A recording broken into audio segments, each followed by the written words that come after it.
Welcome back. I'm the Watcher and I'm super excited for this video. I'm very hyped.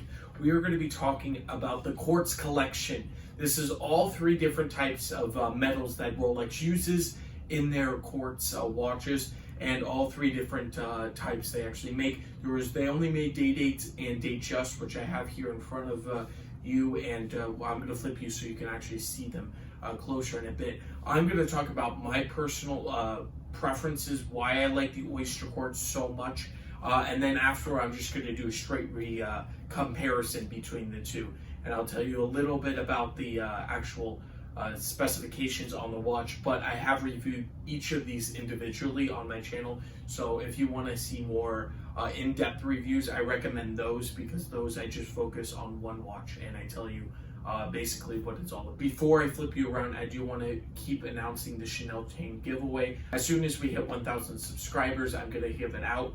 So if you want to be entered, there's 4 steps in the description down below.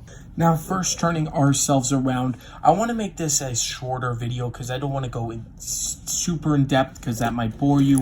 But I do want to talk about my journey. So if you do not want to hear my personal journey with Oysterquartz and what I feel about it, you can skip to the time up here in the right hand corner. Then I just go in and start comparing the watches themselves. So if you want to go straight there, then you can not hear about my journey. But my journey starts with the Rolex day date here. This is 19038. That's the reference. It's his own personal reference, because there's a version with pyramid on the bracelet, pyramid on the bezel, but no factory. So this is both factory diamond face, factory diamond bezel. So as you can see, it's on every hour marker. It is very, very special and unique piece. I looked at it and I said, it's quartz. I said, I wish it was, a mechanical watch. So then I put it down aside. I did not, overthink. I did not wear this watch particularly a lot or anything in the store. But the 17,000 reference came along.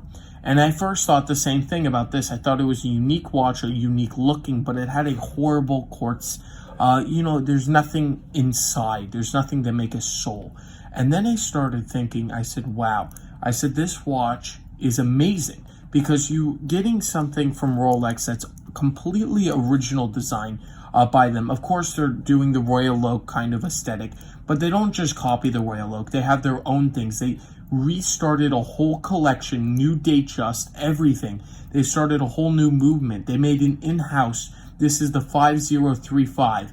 Both of these date justs have a new movement completely in-house, 11 jewels in this movement, and it has mechanical parts in there. It's not just they threw in a battery with a quartz. No, there's this is a quality quartz movement compared to others. Now, of course, it is a lot cheaper to mass produce.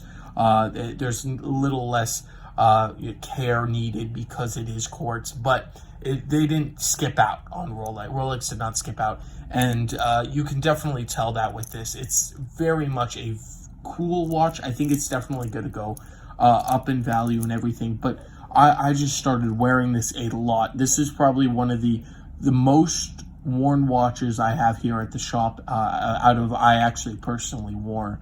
And I have date just, there's a bunch of things here, but I picked this one out most of the time. Now, and this was our most recent purchase. It's a mix between the day date and the full steel, because you get that Jubilee, but you don't get that that special oyster with its thinner links, and then this is the thickest, so it's kind of a mix with that Jubilee. But let's go into the comparison now. So straight comparison, this is, I think, a completely different look than the two-tone or the day date. This is meant for an everyday wear, and you can totally get away with it. It's something that you put on, and you can wear it in any season. You can wear it every time. It's beautiful. So it actually looks better in person than on the camera, because this is a beautiful, beautiful dial. The sunburst effect is gorgeous, and it's the light that plays with the blue. It's either very light or a bit darker, and that's what I really, really like about it. It's versatile because it's stainless steel. I know how people say on the normal Datejust without this, it feels like a 38. So if that feels like a 38, this feels like a 39, just because the extra bulkiness of the case, which I like with the integrated, it feels a lot bigger than the regular Datejust. The regular Datejust feels very, very small compared to this. Going to the next version, this is the most recent one I've got my hands on, so I can get this, show you this comparison. It is the two-tone. So the two-tone, this is 78, same movement, everything in it, but it does definitely warrant more attention. It's more blingy. I feel like they put the same quality, but in a minute when we really get into the specs, I will show you something they put in this watch instead of the steel. But you notice it's like a yellow dial. It's not, on the camera it looks more champagne than it is, but in person it's just this yellow patina dial. Really, really nice. The quality is fantastic from Rolex, but you do see horrible polishing on this one compared to the last one. This one definitely needs a repolish. You can see on the corners right there the lugs, but it is still a very unique piece, and I love this one. And then going to the day-date, you're getting a step up definitely in quality, and you'll see that because it's the same, this is the same movement basically. It's the 5055. That's only meaning that you have quick set in the date, and you have, quick set the date and day, but that means a day complication. That's really what it means.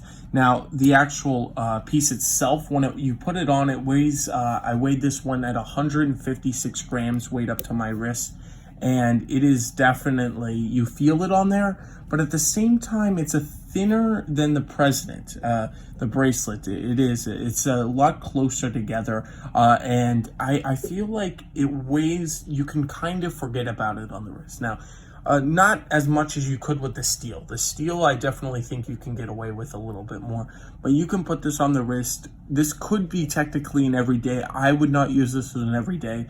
This is a very big. If you have this in your collection, it's probably because you want it. I don't think somebody's going to buy this because they want a day date for a good price, because these have gone substantially up, and you really don't find this exact reference. It's very hard to find the 19038. There is the version without diamonds that is more accessible. You also get a milled clasp, and it's a hidden clasp too with that Rolex. That's the only way you can get in there. So it's really, really nice. The action on it is very well, and it's a beautiful piece. It's really gorgeous.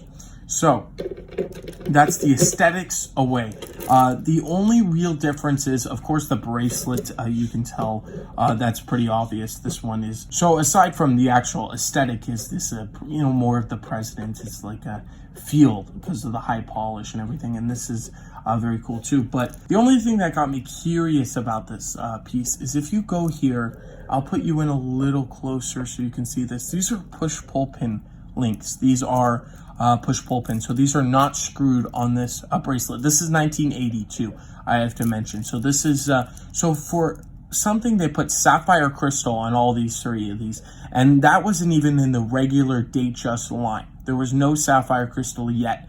I think the last year they used acrylic was 86. Yeah, it was 86. And then they moved to sapphire. So it's very interesting that they put really high quality, the sapphire, the completely in-house movement and everything they tried, and they didn't have screwed. But then we go to the two-tone, and it is screwed. So I'll show you that over here. So you see the screwed in there, and it's a different bracelet also, but you feel like, I think they did it because maybe it's a higher retail price on the two-tone, and then of course the day-date will have screwed links. They do have screwed. It's down here, as you can see. I'll show you there. So it is screwed. So the only one that is not is the stainless, and everything else is the exact same quick set on all of them. I think these pieces are unique. I think they are going to go up definitely in value. My personal favorite is this blue dial. I love the day-date. I think it's unique and special. Two-tone, I think it's a great watch too. The fluted bezel, I didn't think I was a fan on this whole aesthetic, but the fluted with the Jubilee more type of bracelet is more towards my style. And I personally really don't like the fluted on the steel. That's just my preference. I like the full steel 17,000. This is definitely would be an everyday wear for somebody more than all the other two watches. But I would love to know your opinions. What do you like the most, and what are your aspirations if you like quartz? And if you don't, I understand. But I had a full journey. I started out really disliking them, then fell in love with the whole story, how the Rolex really changed. They thought this was the future. They thought I heard this, that they were not even going to make mechanical watches in the future. They were just going to make quartz, because that's what the whole industry thought. So it was a very, very interesting time in Rolex history. And believe it or not, these watches didn't sell very well, so they discontinued them in 2001. So that was the last year they ever made quartz. They also made them in Cellini line too. So it's very, very fun to see these, and it's unique. You don't see many people wearing them. 25,000 total. So for Rolex numbers, that's extremely low. I want to thank you all for watching. Comment down below, what is your favorite out of these three pieces? Thank you, and I'll catch you in the next one. Have a fantastic day.